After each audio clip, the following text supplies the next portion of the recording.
Kitchen gardening میں شملہ مرچ کی ٹور ہی کچھ الگ ہوتی ہے۔ اسے لگانا بہت ہی آسان ہے۔ اس کا پودا بہت سخت جان ہوتا ہے۔ تھوڑی سی دیکھ بھال کی جائے تو پھل بہت زیادہ لگتا ہے۔ شملہ مرچ بیج سے لگانی ہو تو فروری مارچ میں اس کی پنیری تیار کریں، لیکن بہت بہتر ہے کہ مارکیٹ سے اس کی پنیری لے کر مارچ کے شروع میں لگائیں۔ اسے ہمیشہ کھیلیوں پر لگائیں۔ پنیری لگانے سے پہلے پانی لگائیں۔ وتر آنے پر پودا لگا دیں۔ پودا اس طرح سے لگائیں کہ پانی کبھی بھی اس کے تنے کو ڈائریکٹ نہ لگے۔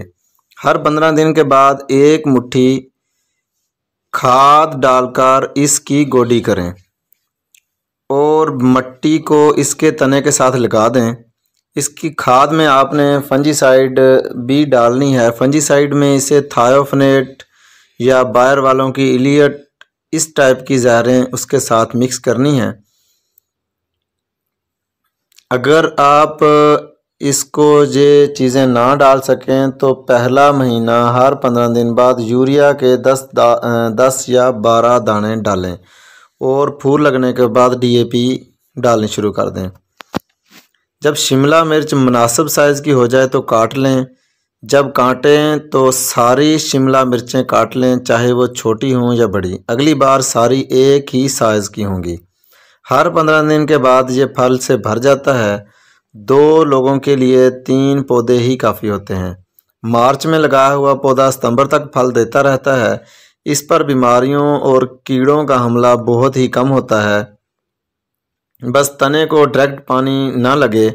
اگر آپ نے تنے کو ڈائریکٹ پانی لگنے سے بچا لیا تو آپ کا پودا تندرست رہے گا۔ گملے میں لگانا ہو تو گملے کے ایک طرف اونچا کر کے لگائیں، یعنی کہ گملے کی ایک طرف تھوڑی سی مٹی اوپر چڑھا دیں اور اس طرف پودا لگائیں اور دوسری طرف پانی دیں۔ جب آپ گملے میں اس طرح پانی ڈالیں گے تو وہ جدھر پودا ہوگا ادھر پانی پودے کی وہ کومپل کو ٹچ نہیں کرے گا، تو آپ کا پودا مختلف بیماریوں سے بچا رہے گا۔ امید ہے یہ ویڈیو آپ کے لیے بہت ہی فائدہ مند ثابت ہوگی۔ دعاؤں میں یاد رکھیے گا۔